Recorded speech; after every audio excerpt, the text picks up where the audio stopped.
বর্তমান সময়ে ধর্মনগরে যে নির্বাচন সংগঠিত হলো, সেই নির্বাচনে ধর্মনগরের আপামর ভোটার দুহাত ভরে ভারতীয় জনতা পার্টির উপর আস্থা রেখে আশীর্বাদ প্রদান করেছেন এবং আমাদের জোহর চক্রবর্তী মহোদয়কে বিধায়ক হিসেবে পবিত্র বিধানসভায় প্রেরণ করেছেন বিপুল সংখ্যক ভোটে জয়ী করে।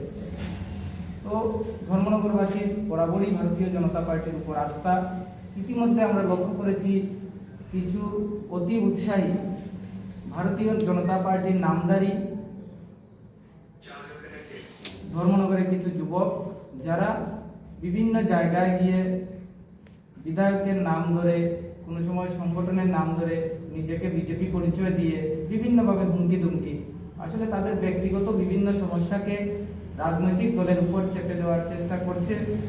কিছুদিন আগে 3-4 দিন আগে যে ঘটনাটা ঘটলো সেটাও আপনারা লক্ষ্য করেছেন। তো আমরা একটা বার্তাই দিতে চাই ধর্মনগর মণ্ডলের পক্ষ থেকে যে আগামী দিনে এই সমস্ত কোনো ঘটনা যদি আমরা লক্ষ্য করতে পারি, তাহলে আমরা আজকের এই প্রেস মিটের মাধ্যমে ধর্মনগর মণ্ডলের পক্ষ থেকে বার্তা দিতে চাই যে আমরা কাউকে ছেড়ে কথা বলবো না, তাদের উপর আইনানুগ ব্যবস্থা নেওয়া হবে এবং ভারতীয় জনতা পার্টি তাদের পক্ষে থাকবে না। আর এই যে ঘটনা ঘটে গেল, সেই ঘটনাতে যারা যুক্ত ছিল তারা কেউ কিন্তু ভারতীয় জনতা পার্টির কোনো পদাধিকারী ছিল না। ইলেকশনের আগে থেকে আমাদের এমএলএর আশেপাশে ঘুরেছে আর এমএলএকে আজকে কালিমালিপ্ত করার চেষ্টা করেছে। তাদের আমাদের রাজ্যের মাননীয় মুখ্যমন্ত্রী বলেছেন যারা এই ঘটনার সাথে যুক্ত ছিল তাদের যোগ্য শাস্তি দেওয়া হবে, আইনানুগ ব্যবস্থা নেওয়া হচ্ছে, তাদেরকে অবশ্যই ছেড়ে কথা বলা হবে না, আইন অনুসারে তাদের শাস্তি তারা পাবে। তো সেই ক্ষেত্রে ভারতীয় জনতা পার্টির আমাদের আমরা যারা আছি নেতৃত্বরা, আমরা কোনো অবস্থায় তাদেরকে কোনো ধরনের সহযোগিতা করব না।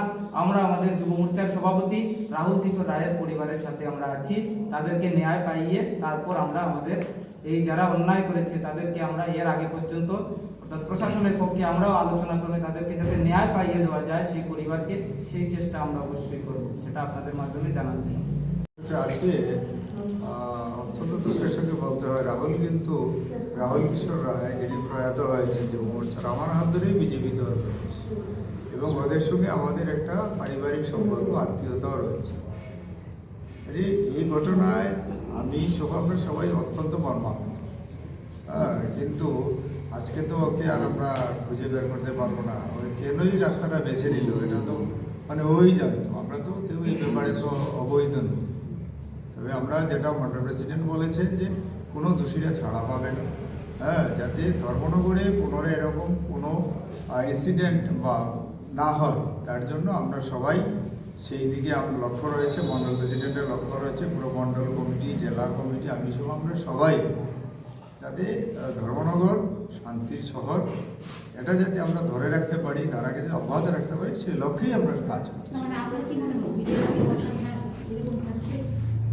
গণতন্ত্রের চতুর্থ স্তম্ভ এরকম তো আপনারা গণতন্ত্রের চতুর্থ স্তম্ভ, আপনারা গণতন্ত্রের ধারক এবং বাহক। আপনি যদি এরকম কেউ বলে থাকে, আপনাদের মনে কষ্ট পেয়ে থাকেন, তাহলে আমি বলবো যে আপনারা এগুলো দেখুন।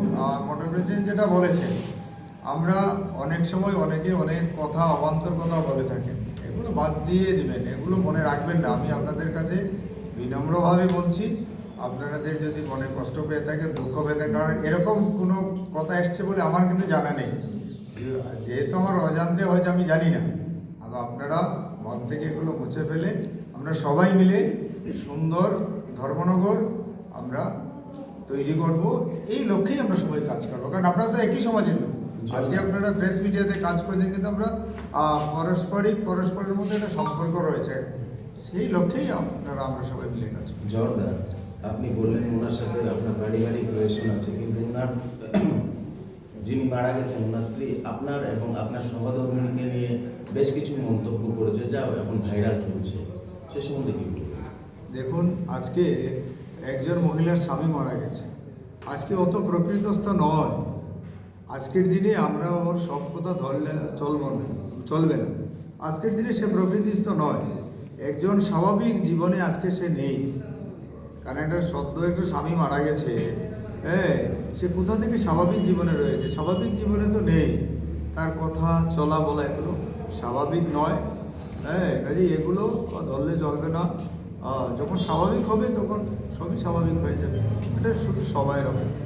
ওই দিনের ঘটনায় কে কে জড়িত আসলো, আপনার কাছে কোনো নাম এসেছে তার? মামলা করা হয়েছে, নাম আছে, আপনারা দেখতে পাবেন, থানার এফআইআর কপি রয়েছে। তারা কি বিজেপির সাথে আগে থেকেই যুক্ত নাকি তারা নামধারী বিজেপি? আমাদের মন্ডল প্রেসিডেন্ট তো বলেছে, আজকে বিজেপি অফিসে দেখুন অনেকেই আসে, মিছিলে অনেকে যায়, মিটিংয়ে অনেকেই আসে। হ্যাঁ, কারণ বিজেপি তো সবার জন্য, এবং আমরা বলি সবাই আসুন। এবং বিজেপির সবকা সাথ সবকা বিকাশের লক্ষ্য, এত বড় পরিবার, সবাই আসে।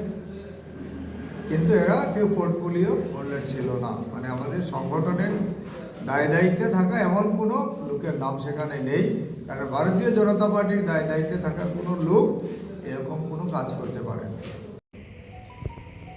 আমরা আপনাদের মাধ্যমে গোটা ধর্মনগরবাসী, উত্তর ত্রিপুরাবাসী এবং ত্রিপুরাবাসী সবাইকে আমি শ্রদ্ধা, অভিনন্দন এবং নমস্কার জ্ঞাপন করছি। বিশেষ করে ধর্মনগরের জনগণ গত নির্বাচনে যে উপনির্বাচন অনুষ্ঠিত হয়ে গেল 9 তারিখ এবং 4 তারিখ ফল ঘোষিত হয়েছে, এই বিশাল আশীর্বাদ ভারতীয় জনতা পার্টির পক্ষে ওনারা প্রদান করেছেন। এবং এই আশীর্বাদ প্রদানের মাধ্যমে ধর্মনগরের জনগণ, আমি এবং আমাদের দলের দায়বদ্ধতা আমরা বাড়িয়ে দিয়েছি।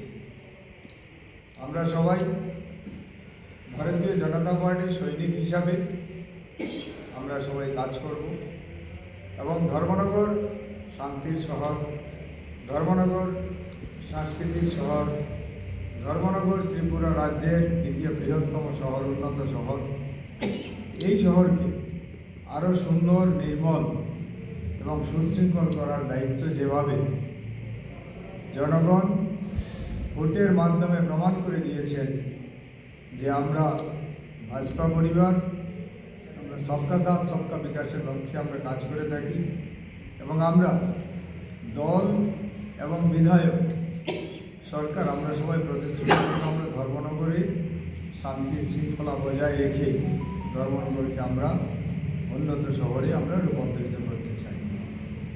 ধর্মনগরে আপামর জনসাধারণের কাছে আমাদের আহ্বান থাকবে এবং আমাদের দলীয় কর্মীদের কাছে আমাদের বার্তা থাকবে, দলের অনুশাসন মেনে আমরা সবাই চলব। দলের সঙ্গে আলাপ আলোচনা ছাড়া এবং বিধায়কের সঙ্গে যোগাযোগ ছাড়া কিছু কিছু অতি উৎসাহী লোক আমরা লক্ষ্য করছি বিভিন্ন জায়গায় বিভিন্ন সময় ধর্মনগরে শান্তি শৃঙ্খলা এবং দলের ঐতিহ্য যাতে নষ্ট না হয় সেই দিকে যাতে কেউ কোনো কাজ না করে আমরা অনুরোধ রাখছি সবার কাছে। কারণ আমরা একটা শৃঙ্খলিত দল করি, শৃঙ্খলিত দলের কার্যকর্তা আমরা সবাই দলের নির্দেশ মেনে কাজ করব। যে জায়গায় কোনো রকম যদি অসুবিধা দেখা দেয় অবশ্যই আমাদের দলীয় কার্যকর্তারা, মণ্ডল সভাপতি রয়েছেন, জেলা সভাপতি রয়েছেন, আমি এমএলএ হিসাবে রয়েছি এখানে, আমাদের সঙ্গে যোগাযোগ করে আপনারা কাজ করবেন ধর্মনগরের উন্নয়নের স্বার্থে, ধর্মনগরের শান্তি শৃঙ্খলা রক্ষার স্বার্থে আপনারা কাজ করবেন। কেউ নিজস্ব মত নিয়ে, নিজস্ব অভিমত নিয়ে কেউ কাজ করবেন না। যদি কেউ নিজের ব্যক্তিগতভাবে কোনো কাজ করেন তাহলে কিন্তু দল তার জন্য দায়ী থাকবে না এবং এমএলএরও সেখানে কোনো সহযোগিতা থেকে আপনারা বিরত থাকবেন। কাজেই আমরা ধর্মনগর রেজাল্ট বেরিয়েছে 4 তারিখ, আজকে 2 দিন হয়েছে।